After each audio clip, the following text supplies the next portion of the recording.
यही इंफॉर्मेशन अब आपके सामने, क्योंकि बात अगर तेहरान की तो हवाई हमलों से भारी विनाश, 700 से ज्यादा लोगों की मौत का दावा भी किया जा रहा है। इस्फहान परमाणु साइट में 3 इमारतें ध्वस्त हो चुकी हैं। परमाणु और ड्रोन सुविधाओं पर हमले हुए हैं। और कोम, जहां सैन्य ठिकानों पर हवाई हमले हुए हैं और बुनियादी ढांचे को तबाह कर दिया गया। बंदर अब्बास मिसाइल बेस पर हमला, सैन्य ठिकानों पर भी अटैक, और साथ ही यस्त, जहां पर मिसाइल बेस पर हमला हुआ है, रिहायशी इलाकों में भी तबाही मची है। एक शॉर्ट कमेंट सोई सर, ये समझते हुए कि अब और किस लेवल तक अमेरिका को अपनी तैयारी रखनी होगी तेहरान को पूरी तरीके से टारगेट करने की। सर ये बात मैं इसलिए कह रही हूं क्योंकि बहुत सी ऐसी साइट्स हैं जहां से अभी भी लगातार हमले हो रहे हैं। बहुत से ऐसे मिसाइल बेस और सैन्य ठिकाने हैं जिनको नष्ट करने का तो दावा किया जा रहा है, लेकिन बावजूद इसके गल्फ में आसमान पर जिस तरीके से मिसाइलों का प्रहार हो रहा है वो अभी भी मुमकिन है।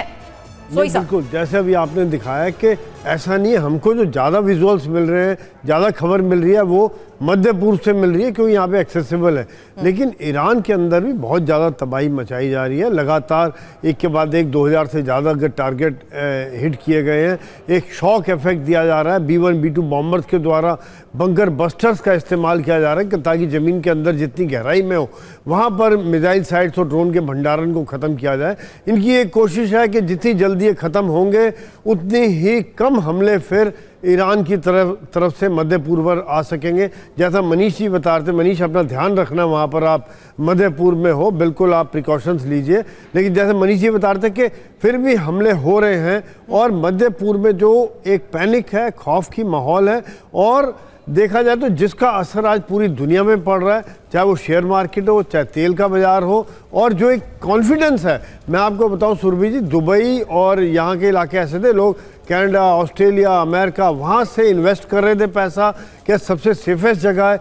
नौकरी छोड़ के लोग नौकरी कर रहे थे। भारत के 40 लाख से लोग तो ज़्यादातर दुबई में ही है, UAE में है।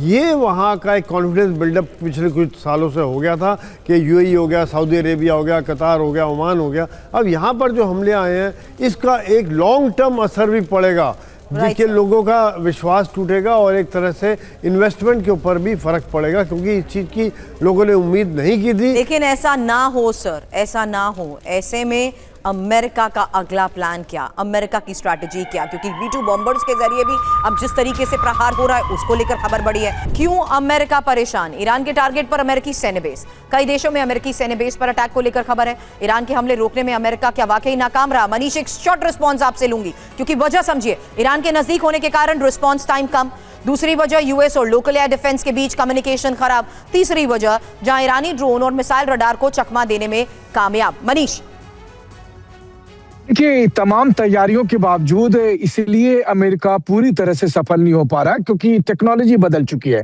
अब सैकड़ों की संख्या में ड्रोन आता है, आप उसे अगर रोकने के लिए, इंटरसेप्ट करने के लिए अगर एयर डिफेंस का इस्तेमाल करते हैं तो बहुत महंगी कीमत है इसकी। और दूसरी बात यह है कि कई बार ड्रोन स्लिप कर जाते हैं। अब 10 में से आपने 7 मार दिए, 8 मार दिए, 2 आके गिर गए, किसी चमकती बिल्डिंग में गिर गए, किसी जगह पर गिर गए। तो सबसे बड़ी बात है कि मिडिल ईस्ट के देशों को और अमेरिका को अभी पाने के लिए कुछ नहीं है, लेकिन खोने के लिए सब कुछ है। और ईरान तो सब कुछ खो ही चुका है, तो उसके लिए तो करो या मरो की स्थिति है।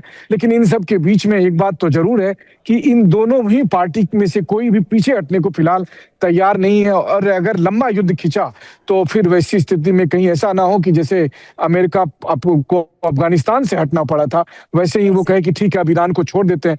बस ईरान की कोशिश है कि ज्यादा से ज्यादा समय तक वो पिच पर डटे रहे। मतलब बिल्कुल, और ऐसा वो कर भी रहे हैं। मनीष, एक तस्वीर तेल अवीव से आ रही है विध्वंसक हमले की, वो जल्द दिखा देती हूँ क्योंकि तेल अवीव में ताबड़तोड़ ईरानी मिसाइलें गिरी हैं और ये इजराइल डिफेंस सिस्टम हमला रोकने में नाकाम रहा। तेल अवीव में ही रिहायशी इलाकों में ये मिसाइल गिरी।